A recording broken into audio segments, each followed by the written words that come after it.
ہم نے تبصروں اور بحث میں پڑھ کر ہمیشہ ہی زندگی کا وہ حصہ برباد کیا ہے جس میں ہم مسکرا سکتے تھے۔ حضرت علی نے فرمایا، صرف پیسے کا ہونا رزق نہیں ہے، نیک اولاد، اچھا اخلاق اور مخلص دوست بھی رزق میں شامل ہیں۔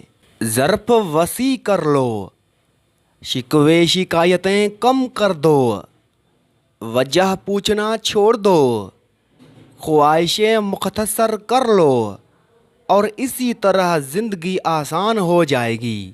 کسی کی بدتمیزی سے مت گھبرائیں، وہ بس اپنا تعارف کروا رہے ہوتے ہیں۔ سمجھداری اسی میں ہے کہ آپ انہیں پہچان کے آگے چل دیں۔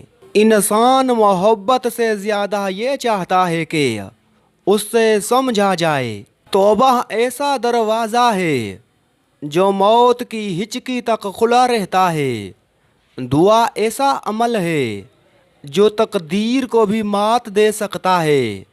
ضمیر ایسا ساتھی ہے جو ہمیشہ حق کی راہ دکھاتا ہے۔ جب اپنے چلے جائیں تو قبرستان سے ڈر نہیں لگتا۔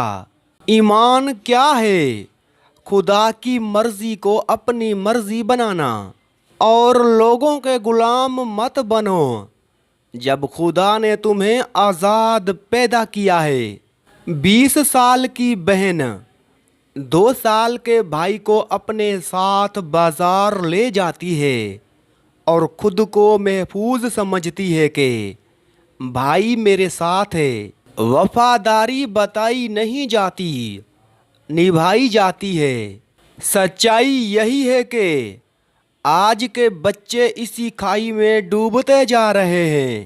زندگی میں 2 نصیحتوں پر عمل کرنا، ہمیشہ کے لیے کامیاب ہو جاؤ گے۔ نمبر 1، نماز مت چھوڑنا، زندگی کی ساری برکتیں اس میں ہیں۔